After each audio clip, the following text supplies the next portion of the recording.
मैं हूँ कोमल और आज इस लेक्चर में हम देखने वाले हैं कॉम्प्लेक्स नंबर चैप्टर के जो हमने लास्ट लेक्चर में देखे थे, मॉड्यूलस, आर्ग्यूमेंट एंड कॉन्जुगेट, उसकी प्रॉपर्टी। देखो फिर फर्स्ट क्या है हमारे पास, प्रॉपर्टीज़ ऑफ आर्ग्यूमेंट। आर्ग्यूमेंट के लिए हमारे पास क्या प्रॉपर्टी रहती है, first property argument of Z1 into Z2 is equal to argument of Z1 plus argument of Z2 plus minus 2n pi.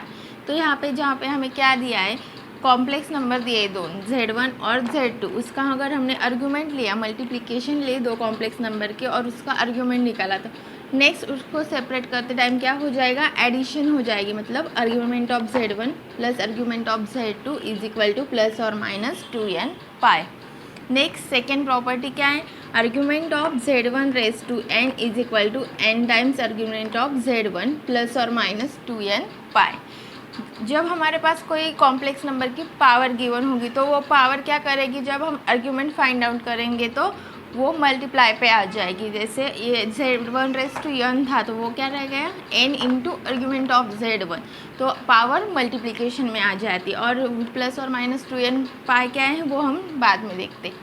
Next third property हमारे पास argument of Z1 upon Z2 is equal to argument of Z1 minus argument of Z2 plus और minus 2n pi. जब two complex number का हमें division दिया होगा और उसके आर्ग्यूमेंट निकालने को बोली होगी तो वो आर्ग्यूमेंट निकालने के लिए हम क्या करेंगे, दो आर्ग्यूमेंट को सेपरेट करने के लिए उसके सब्सट्रैक्शन करेंगे। जैसे argument of Z1 upon Z2 is equal to argument of Z1 minus argument of Z2 plus और minus 2n pi. Fourth property हमारी argument of Z bar is equal to minus time argument of Z। जब भी हमारे पास कोई complex number दिया होगा उसका आर्ग्यूमेंट जब लेंगे और उसके कॉन्जुगेट का आर्ग्यूमेंट हम लेंगे तो वो क्या आ जाएगा, माइनस टाइम्स आ जाएगा। जैसे सपोज आर्ग्यूमेंट ऑफ Z बार हमारे पास क्या है, थीटा है, तो ये क्या आ जाएगा, माइनस टाइम्स थीटा आ जाएगा। किसके लिए, आर्ग्यूमेंट ऑफ Z के लिए।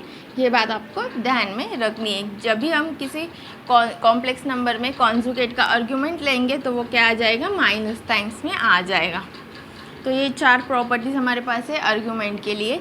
उसमें जो हमने ये प्लस और माइनस 2n पाई लिया है ना इस प्रॉपर्टीज़ में, तो वो क्या है हमारा, प्लस और minus 2n pi is a adjusting factor. इसको हम क्या बोलते हैं, एडजस्टिंग फैक्टर बोलते हैं। और इसका यूज़ हम कब कर सकते हैं, when answer goes out of principal value. जब हम ये सब सॉल्व करेंगे, जब हमारी वैल्यू थीटा की प्रिंसिपल वैल्यू के बाहर जा रही होगी, मतलब goes out of principal value. Principal value हमारी क्या रहती, minus 180 less than theta less than 180 degree. तो ये रहती हमारी प्रिंसिपल वैल्यू, प्रिंसिपल रेंज बोलते हैं इसको।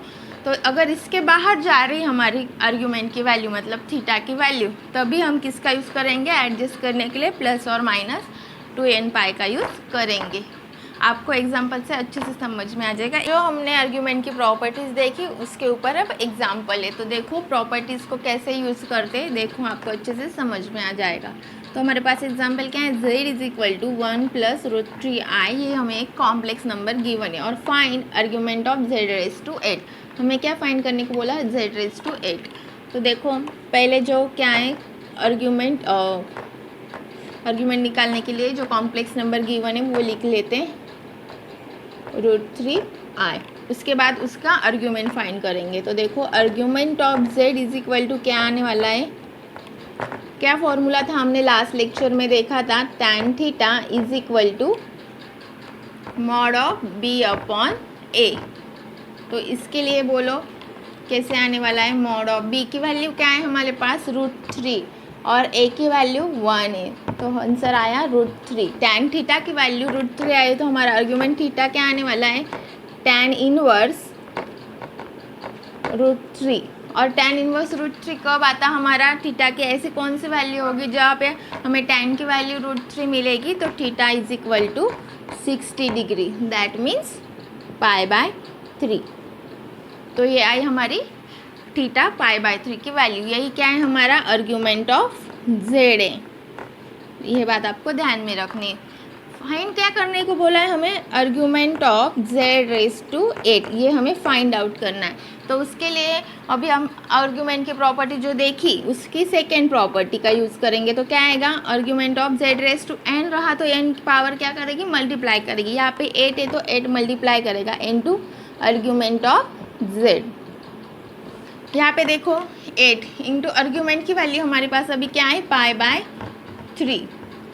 तो ये कैसे आंसर आया, 8π/3। दैट मीन्स कैसे, देखो पाई की वैल्यू हमारे पास अगर 180 है तो हम सब्सटीट्यूट कर देंगे यहाँ पे 180/3, तो आंसर आएगा 480। हमारे जो आर्ग्यूमेंट ऑफ z⁻8 की वैल्यू क्या है, 480। लेकिन जो प्रिंसिपल रेंज हमारी कितनी दी है, हमारी प्रिंसिपल रेंज क्या है, principal range -180 less than theta less than 180। तो 480 हमारा क्या हो जाता, बहुत बड़ा हो जाता ना, तो वो हमें चलेगा क्या, नहीं। तो इसके लिए हम केस का यूज़ करेंगे, एडजस्टिंग फैक्टर का यूज़ करेंगे। तो देखो इसके लिए अगर हमने 480 को एडजस्ट करने के लिए क्या करेंगे, प्लस और माइनस 2n पाई का यूज़ करेंगे, जो एडजस्टिंग फैक्टर है हमारे पास उसका। तो यहाँ पे n क्या है, हमारा एक इंटीजर है, n की वैल्यू आप कुछ भी सब्सटीट्यूट कर सकते हो। देखो अगर हमने n की वैल्यू 1 सब्सटीट्यूट कर दी, देखो 480 माइनस, आप प्लस ले सकते हो या फिर माइनस ले सकते हो, आपको एडजस्ट करना है, इसी रेंज में लाना है तो आपको इसके हिसाब से करना पड़ेगा, ठीक है। 2 इंटू 1 इंटू पाई की वैल्यू 180, तो ये क्या आने वाला है, 360। 180 माइनस 360 इज़ 120। 120 मतलब हमारा क्या रहता, 2π/3, यही रहती ना हमारा एंगल। यहाँ पे आप बोलोगे कि आपने n की जगह n की वैल्यू 1 क्यों रखी, 2 क्यों नहीं रखी, तो आप देख सकते हो रख के, जो हमारे 120 की रेंज है ना, तो उससे भी कम हो जाएगा, वो -180 से भी लेस आंसर आ जाएगा। तो हमारे उसी रेंज में, प्रिंसिपल रेंज में नहीं आएगा आंसर, इसीलिए सिर्फ n की वैल्यू आपको यहाँ इस एग्जाम्पल में 1 ही रखनी, क्योंकि इसी रेंज में लाने के लिए आपको n की अलग अलग वैल्यू सब्सटीट्यूट करके देखना होगा। इसको ही हम क्या बोलते हैं, एडजस्टिंग फैक्टर देखते, is the solution. Next property है हमारी कॉन्जुगेट की प्रॉपर्टीज़। तो देखो कॉन्जुगेट की प्रॉपर्टीज़ क्या गिवन है। First property z1 into z2 bar is equal to क्या है, z1 बार इंटू z2 बार, मतलब बार मतलब कॉन्जुगेट जो होता है कॉम्प्लेक्स नंबर का, उससे डिनोट करते। सेकेंड प्रॉपर्टी क्या है, z1/z2 bar is equal to z1 बार/z2 बार। नेक्स्ट थर्ड प्रॉपर्टी क्या है यहाँ पे, z1 प्लस और minus z2 bar is equal to z1 bar plus और माइनस z2 बार। तो यहाँ पे सब जगह हमने क्या किया, बार जो कॉन्जुगेट गिवन होता है उसको क्या कर दिया, सेपरेट कर लिया, मतलब उसको डिस्ट्रीब्यूट कर दिया। तो आपको यहाँ पे एक नोट ध्यान रखनी है, जब भी हम कॉम्प्लेक्स नंबर में कॉन्जुगेट लेंगे या बार लेंगे तो एडिशन हो, सब्सट्रैक्शन हो, मल्टीप्लिकेशन हो या डिवीजन हो, सब पे बार क्या हो जाता, डिस्ट्रीब्यूट हो जाता। तो बार इज डिस्ट्रीब्यूटिव, जो बार रहता हमारा वो क्या करता, डिस्ट्रीब्यूटिव की प्रॉपर्टी सेटिस्फाई करता। ये बात आपको ध्यान में रखनी है। नेक्स्ट हमारे पास फोर्थ प्रॉपर्टी क्या है, z बार मतलब z का double bar is equal to क्या रहता, z रहता। आप अगर कुछ भी ले लो complex number, for example a plus IB, ये हमने एक कॉम्प्लेक्स नंबर ले लिया, ठीक है। तो उसका कॉन्जुगेट क्या आने वाला है, ये अगर हमने सपोज क्या कंसिडर किए हैं, z इज इक्वल टू, ठीक है।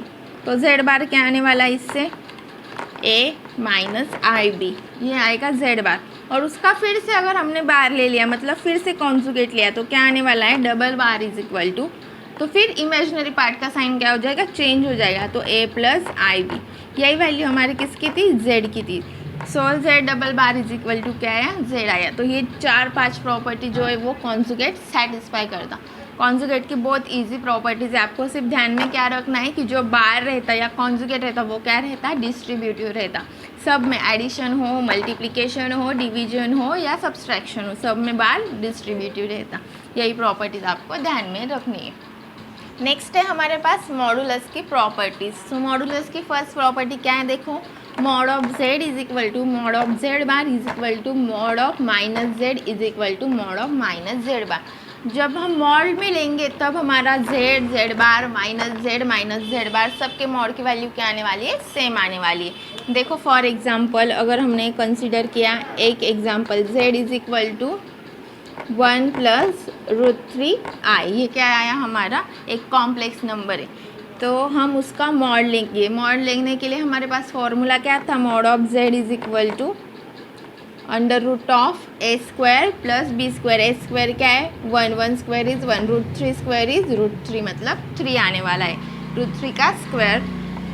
नेक्स्ट ये क्या आने वाला है √4 इज इक्वल टू 2। सेकेंड क्या है हमारे पास जेड बार। जेड बार की वैल्यू हमारी क्या आने वाली है, यहाँ से जेड बार क्या हो जाएगा, देखो z bar is equal to 1 minus √3i। ठीक है, तो इसका अगर हमने मॉडुलस लिया तो क्या आएगा, सेम प्रॉपर्टीज फॉलो करेगा, ए स्क्वायर माइनस बी स्क्वायर, तो ए स्क्वायर प्लस बी स्क्वायर, तो ए स्क्वायर क्या आने वाला है 1 स्क्वायर इज 1 प्लस बी की वैल्यू क्या है यहाँ पे -√3 का स्क्वायर, तो -√3 का स्क्वायर भी क्या आने वाला है 3 आने वाला है ना, तो 1 + 3 इज 4 और आंसर क्या आएगा 2। सेम वे में अगर हमने -z की वैल्यू ली, -z का मॉड निकाला तो क्या आने वाला है -z का अगर हमने मॉड लिया तो देखो यहाँ से माइनस करेंगे तो -1 -√3i, तो देखो -1 का स्क्वायर 1 स्क्वायर हमेशा पॉजिटिव होता, प्लस -√3 का स्क्वायर क्या आएगा सेम 3 आएगा। इससे अगर हमने सॉल्व किया तो आंसर क्या आएगा 2। और -z बार को अगर हमने सॉल्व किया तो क्या आने वाला है, देखो यहाँ पे -1 प्लस √3 हो जाएगा, तो -1 का स्क्वायर 1 और प्लस √3 का स्क्वायर क्या आने वाला है 3 which is √4 is equal to 2। तो यहाँ से देखो सब क्या आ गए हमारे इक्वल आ गए। सो जेड हो या जेड बार हो, -z हो या -z बार, सबके मॉडुलस का आंसर क्या आता सेम आता। तो यही हमें ये प्रॉपर्टी बताती है, आपको ध्यान में रखना है। एग्जाम्पल सॉल्व करने के लिए इसका बहुत ज़्यादा यूज़ होता है। नेक्स्ट सेकंड प्रॉपर्टी क्या है, mod of z1 into z2 is equal to mod of z1 into mod of z2। तो यहाँ पे मल्टीप्लिकेशन अगर हमने मॉड लिया तो वो क्या रहता सेपरेट हो जाता, मतलब डिस्ट्रीब्यूट होता, मॉड मल्टीप्लिकेशन में डिस्ट्रीब्यूट होता। सेम वे में z1 अपॉन z2 मतलब डिवीजन ली तो वहाँ पे भी मॉड क्या होने वाला है डिस्ट्रीब्यूट होने वाला है, z1 bye mod of z1 upon mod of z2। तो यहाँ पे क्या हो गया मॉड डिस्ट्रीब्यूट हो गया।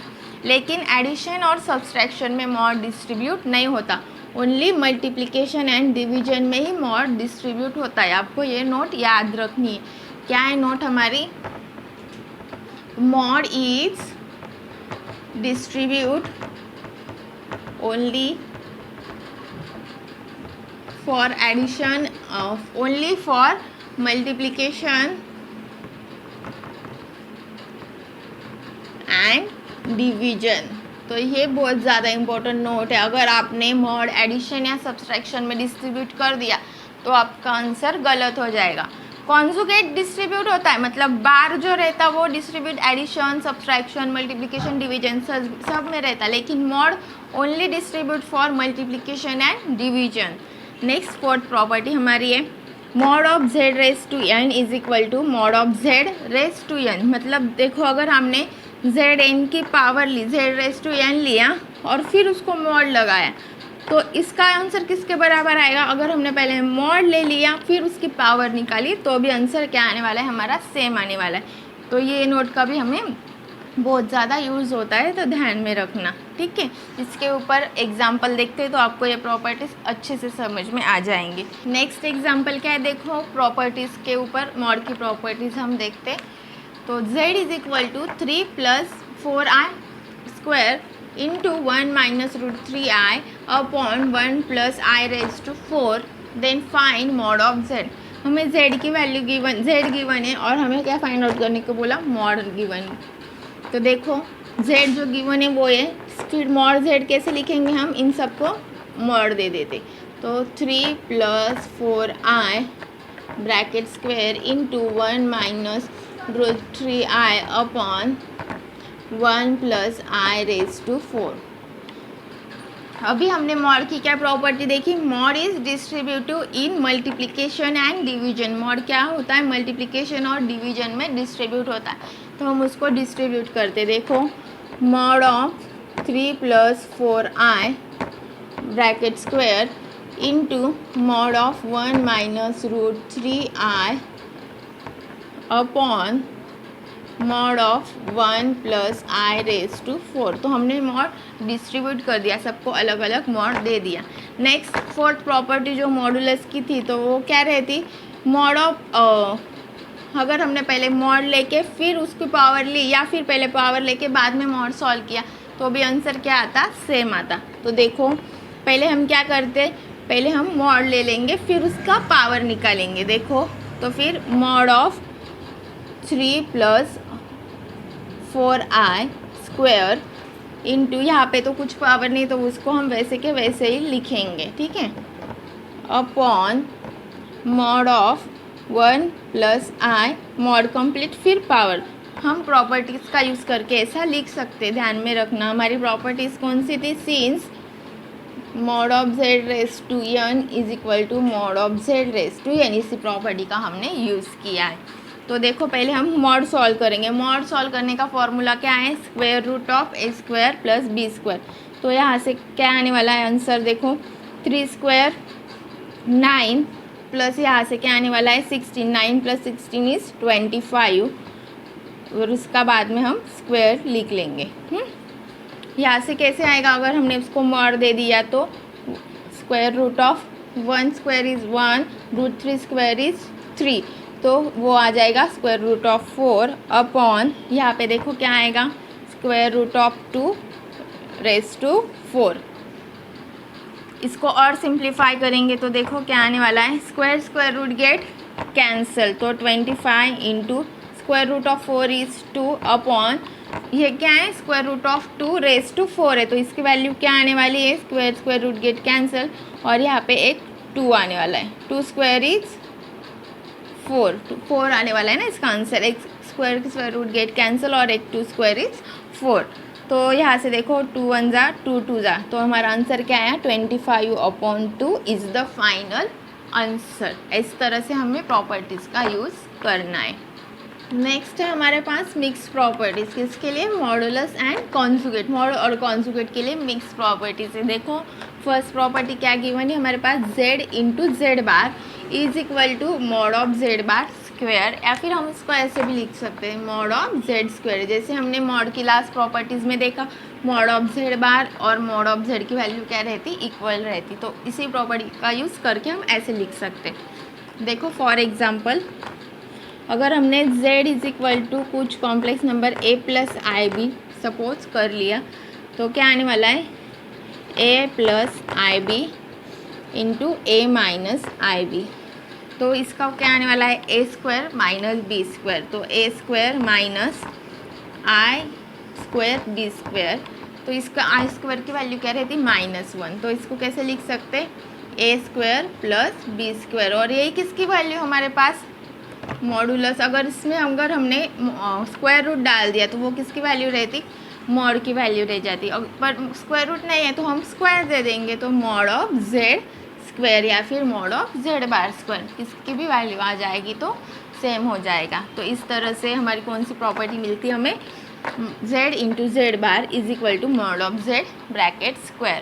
तो इसका यूज़ आपको कैसे गिवन होता, इस टाइप का आपको एग्जाम्पल गिवन होता। देखो z⁻ = mod of z² upon यहाँ पे z, तो इस तरह के आपको एग्जाम्पल्स गिवन होते हैं, उसको सॉल्व करने के लिए इस प्रॉपर्टी का हमें यूज़ करना होता है।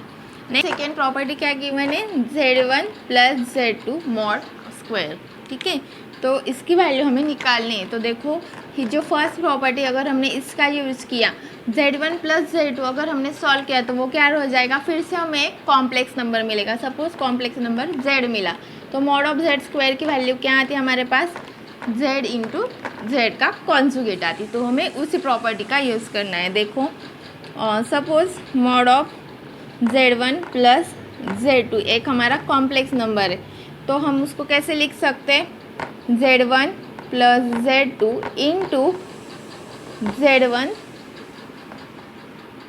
प्लस Z2 का कॉन्जुगेट, इस तरह से लिख सकते। फिर हमने अगर इन दोनों का मल्टीप्लिकेशन लिया तो कैसे आएगा, Z1 इंटू Z1 क्या आता हमारा Z1 बार, जैसे देखो Z इंटू Z बार की वैल्यू क्या आती, Z स्क्वायर आती, तो इसीलिए इसकी वजह से क्या आएगा Z1 mod of Z1 square.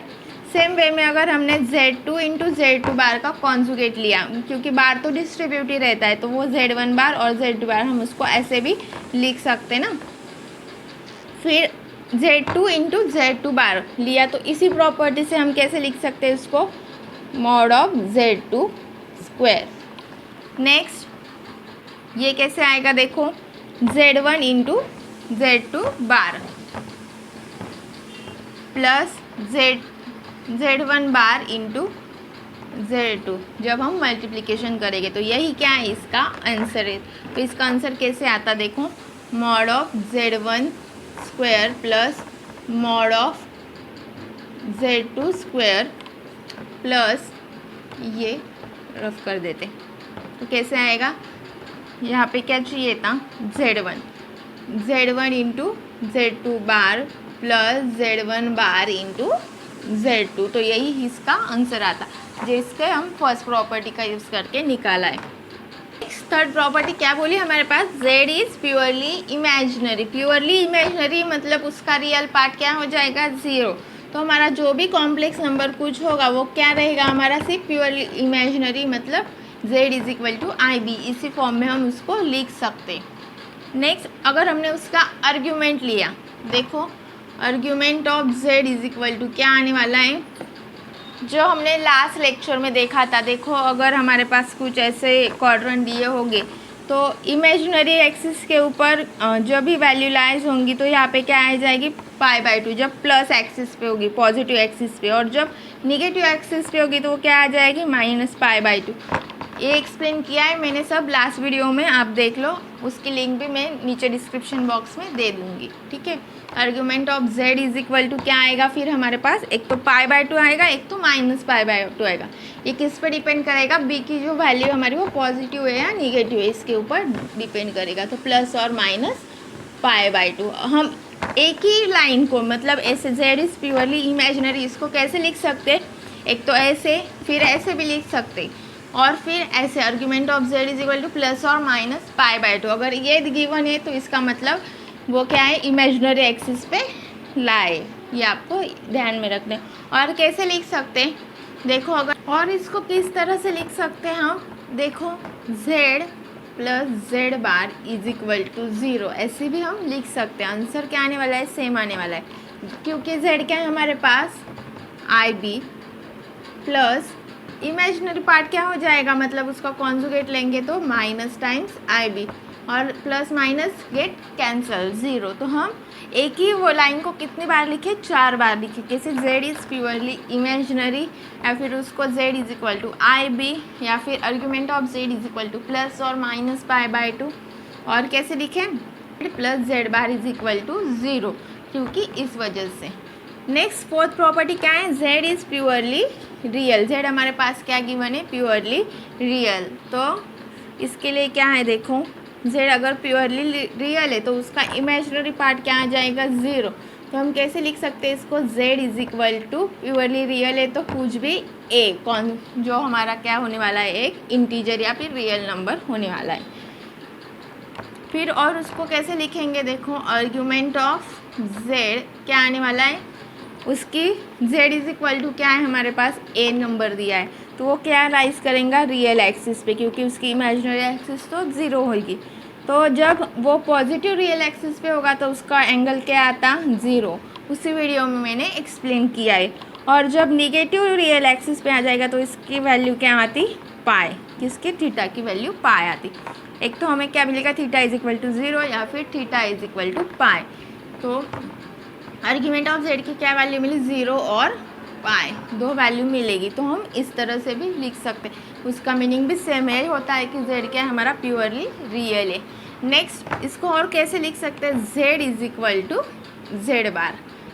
For example देखो अगर हमने Z की वैल्यू क्या बोली, हमें प्योरली रियल बोली, तो कुछ लिया हमने Z की value z is equal to 6, तो उसका कॉन्जुगेट भी क्या आने वाला है, z बार 6, क्योंकि सिर्फ इमेजिनरी एक्सिस पे साइन चेंज होता है ना, इमेजिनरी एक्सिस का हम साइन चेंज करते हैं, मतलब जब भी हमारे पास कुछ प्योरली इमेजिनरी होगा तब हम साइन चेंज करेंगे, रियल के लिए साइन चेंज नहीं होता, तो z is equal to z bar.